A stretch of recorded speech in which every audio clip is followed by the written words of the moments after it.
Bonsoir, je vais vous faire la lecture de la septième carte de l'Oracle des peintures médecine de Virginie Rassa et Anaïs Chardon. La carte s'appelle La joueuse de tambour.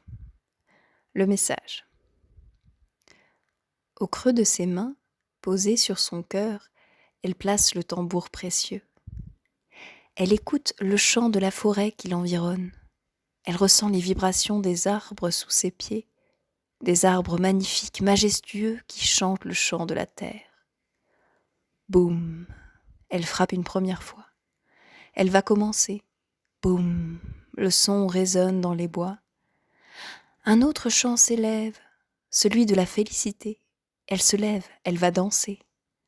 Au milieu des arbres, elle commence aussi à chanter. Elle se laisse imprégner par la vie qui l'entoure. Elle célèbre son union avec le monde. Pour cela, elle frappe son tambour, elle rit, elle tournoie, tape des pieds sur le sol et se jette fougueusement entre les racines. La ronde de la vie s'emballe. Elle joue, elle résonne. Tout s'éclaire. La guidance. Vous êtes arrivé quelque part, et à ce moment, vous êtes un avec vous-même. Peut-être venez-vous de finir un long chemin, peut-être avez-vous reçu une nouvelle que vous attendiez depuis longtemps, un cadeau précieux, ou peut-être simplement qu'une douce matinée s'annonce et que cela est bon. Vous vous sentez en paix, complet.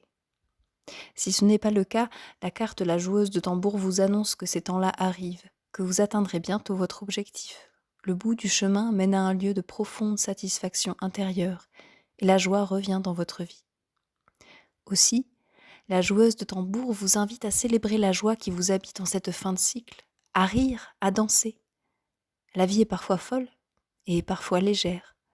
Profitez de la sérénité du moment pour jouer, pour rire avec les bois et les amis qui vous entourent. Jour de liesse, de victoire annoncée. Si vous avez un tambour ou un autre instrument, on vous invite à vous en munir et à en jouer de la façon la plus libre qui soit, dansant, sans pensée, sans manière, en toute simplicité et en toute effervescence.